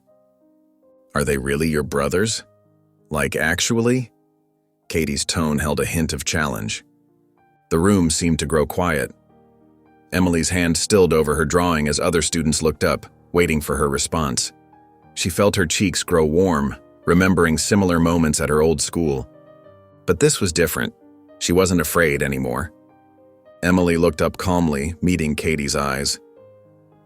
"Yeah, they're mine," she said clearly. "Just like your little sister is yours. Families don't need to match." Ms. Chen, who had been circulating the room, stopped nearby. "That's a wonderful way to put it, Emily," she said warmly. "Would you mind if we talked about that as a class?" Emily nodded, sitting up straighter. "You see, everyone," Ms. Chen continued, addressing the room. "Families come in all different shapes and sizes. Some families look alike, some don't. What matters is the love they share." Several students nodded. Sophie raised her hand. "My cousin was adopted from China," she shared. "She's still my real cousin." "Exactly," Ms. Chen smiled. "Thank you, Emily, for helping us learn something important today." Katie returned to her seat quietly, but Emily noticed other students giving her encouraging smiles throughout the day. During recess, a boy named Jake showed her pictures of his own blended family, and they talked about having step-siblings. Later that week, Emily was drawing at her desk when she overheard the principal speaking to Katie's mother in the hallway. "I understand your concerns, Mrs. Peterson," the principal said firmly. But this school encourages dialogue and truth. Emily's family story is just as valid as any other, and we're proud she feels safe sharing it here. That afternoon, Richard picked Emily up from school. She practically bounced to the car, her sketchbook hugged tight against her chest. "Good day?" he asked, helping her with her seatbelt. "The best," Emily grinned. "Daddy, I want to write a book." "Oh?" Richard glanced at her in the rearview mirror. "What kind of book?" "A picture book about Miles and August, about how they became our family." Emily opened her sketchbook, showing him the drawings she'd made in art class. "For other kids like me, so they understand families can be different." Richard was quiet for a moment, studying the careful details in Emily's drawings, the way she captured August's gentle expression, Miles's infectious smile. "That's a beautiful idea, Emmy," he said softly. "When you're ready to write it, I'll help you publish it." At home, Emily couldn't wait to start working. She grabbed her art supplies and crawled under the dining room table, her favorite drawing spot since she was little. Luz placed Miles and August on a blanket beside her, where they could watch their sister work. The twins reached for her scattered crayons, giggling as Emily made silly faces at them between sketches. August grabbed a red crayon, waving it triumphantly while Miles tried to crawl closer to see what Emily was drawing. "Hold still, silly," Emily laughed, quickly sketching their expressions. "I'm trying to show everyone how special you are." The afternoon light filtered through the dining room windows, casting warm shadows across Emily's paper as she worked. The sound of her pencil mixed with the twins' happy babbling, creating a peaceful melody of family, one that didn't need to match to be perfect. The spring morning dawned bright and clear, with cherry blossoms scattering their pale petals across the courthouse steps. Richard adjusted his gray suit tie one final time in the car mirror before helping the twins out of their car seats. Emily practically bounced out of the vehicle, her blue dress swishing around her knees. She'd spent an hour the night before picking out the perfect outfit for this special day. "Here, let me help with them," Emily said, reaching for her brother's tiny hands. Miles and August, now 14 months old, toddled beside her in matching navy sweater vests. Their dark curls had been carefully combed, though August's was already starting to spring free in the morning breeze. Luz followed behind, carrying a large tote bag that seemed suspiciously festive. Richard caught a glimpse of something colorful peeking out, but pretended not to notice. His heart was already racing enough without thinking about celebrations. The courthouse loomed before them, its stone columns reaching toward the cloudless sky. Emily squeezed her brother's hands a little tighter as they approached the entrance. In her own bag, she carried 2 sealed envelopes, one for Miles and one for August. She'd stayed up late writing them, pouring her heart onto the pages about the day she found them and how they changed her world. "Ready?" Richard asked softly, holding the heavy door open. Emily nodded firmly. "We've been ready forever, Daddy." The family made their way through security, where even the stern-faced guard couldn't help smiling at the twins in their matching outfits. Miles waved at everyone they passed, while August stayed closer to Emily, his usual quiet self. Their footsteps echoed in the marble hallway as they approached the family court. Richard's lawyer, Mrs. Chen, waited outside with a portfolio of documents. She greeted them warmly, kneeling to the twins' level. "Don't you both look handsome today?" she said, making Miles giggle and August hide his face in Emily's dress. Inside the courtroom, morning light streamed through tall windows, creating patterns on the polished wooden floors. Their case was first on the docket. Richard helped Emily settle the twins into chairs, while Luz sat directly behind them, her hand resting supportively on Emily's shoulder. Judge Martinez entered, her black robes flowing as she took her seat. Her eyes crinkled warmly as she surveyed the family before her. She began reviewing the case files, speaking in clear, measured tones about the guardianship history, DNA evidence, and various community references that had been submitted. "Mr. Lorne," the judge said, looking up from her papers, "would you like to address the court?" Richard stood slowly, his hands steady despite his racing heart. He looked at his children, all 3 of them, before speaking. "Your Honor," he began, his voice clear and strong. "I did not rescue these boys. They rescued me." He paused, glancing at Emily, who beamed back at him. My daughter gave me the courage to see what family really means. These past months have taught me that love isn't about bloodlines or appearances. It's about choices. Every day, we choose each other. The social worker assigned to their case, Ms. Thompson, testified next. She spoke about the twins' remarkable progress, noting their strong attachment to both Richard and Emily. She described their developmental milestones, their secure emotional bonds, and the stable, loving environment they'd found in the Lorne home. In my professional opinion, Ms. Thompson concluded, Miles and August are exactly where they belong. Judge Martinez reviewed the final documents, her pen moving steadily across the pages. The room held its breath. Even the twins seemed to sense the importance of the moment, sitting quietly in their chairs. Finally, the judge looked up, a warm smile spreading across her face. As of today, she announced, Miles and August Pierce Lorne are your sons, Mr. Lorne. Congratulations to your whole family. Before the words had fully left her mouth, Emily jumped up with a cry of joy. She wrapped her arms around both brothers, who immediately started giggling at her excitement.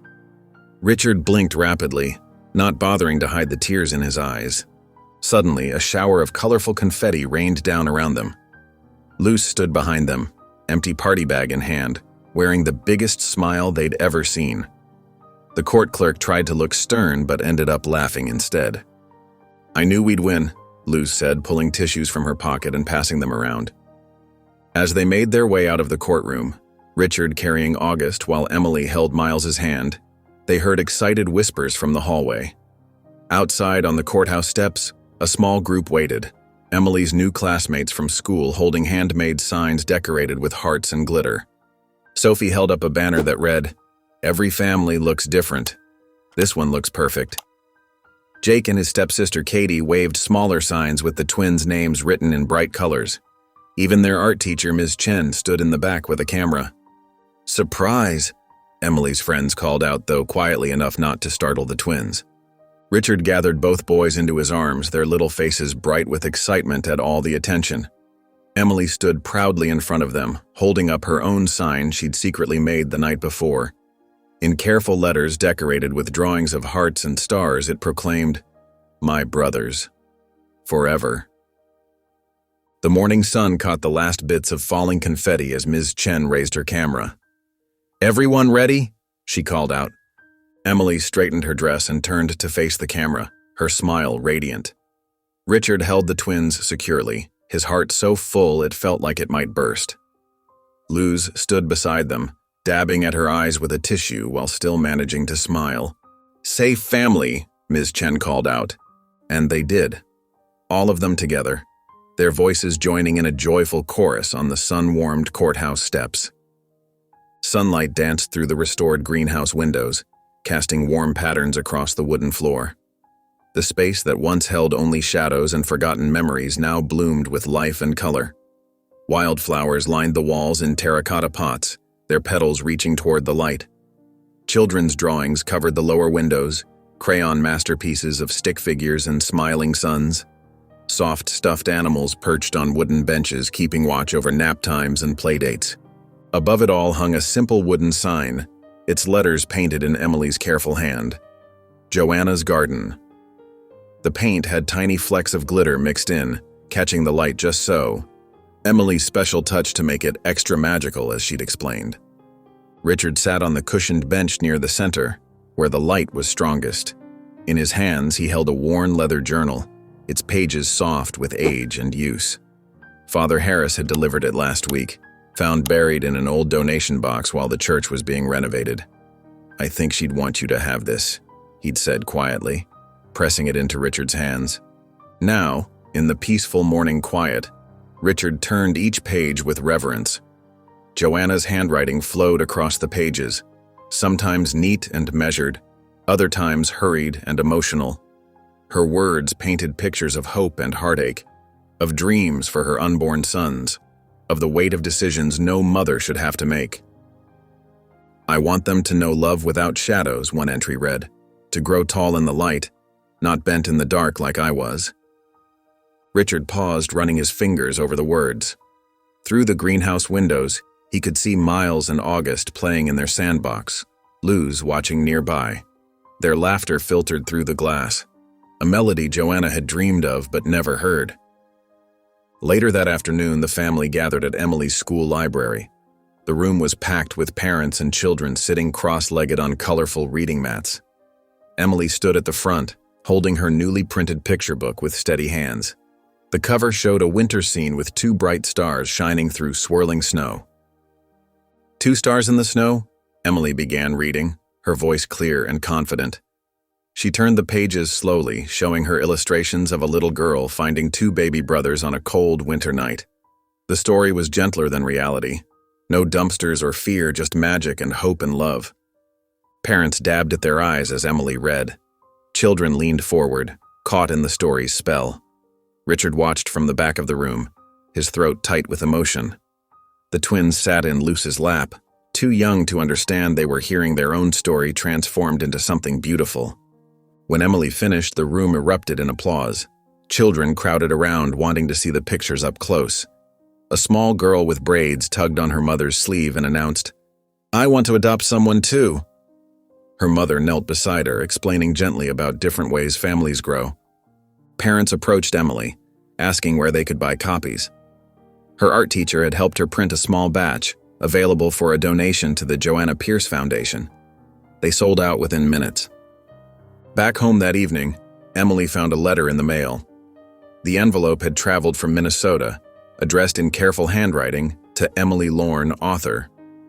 Inside was a photo of a family, 2 parents and twin girls with bright smiles, along with a handwritten note. "Dear Emily, we read your story online and saw your mural. We were scared about adopting, especially twins. But your words gave us courage. You helped us say yes. Our girls come home next month. Thank you for showing us what family really means." Emily read the letter aloud to Richard, her voice growing excited. "Daddy, we helped make another family." As the sun began to set, casting long shadows through the house, Emily and Richard went through their nightly routine with the twins. August dozed off quickly, clutching his favorite stuffed elephant. Miles needed an extra story and 3 kisses before his eyes finally closed. They walked quietly into the living room, where Emily had been working on a special project. She carefully lifted 2 framed drawings from her art table. The first showed Joanna, rendered in soft pencil strokes, holding her baby boys. Emily had worked from the old photograph, adding warmth and light that time had faded from the original. The second drawing captured their family now. Richard, Emily, Luz, and the twins sitting beneath the sprawling magnolia tree in their backyard. The details were perfect. Miles reaching for a butterfly, August curled in Luz's lap, Richard's rare smile caught in careful lines. Emily hung the frames side by side on the wall, stepping back to make sure they were even. Richard knelt beside her, both of them quiet for a moment as they looked at the 2 images, past and present, loss and love, endings and beginnings all woven together. "She's part of us now," Richard whispered, his arm around Emily's shoulders. "Always."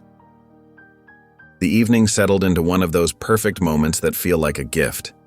They moved outside for dinner, where Luz had set the table beneath strings of twinkling fairy lights.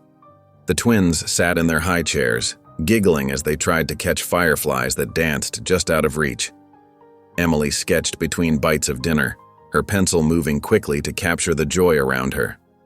Richard watched his family, all of them present and remembered, his heart finally whole after so many years of careful distance.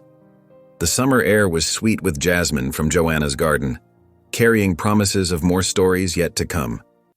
I believe stories like this find us for a reason. If this one touched you, please subscribe. I share a new one every day, and tomorrow's might be the one your heart's been waiting for.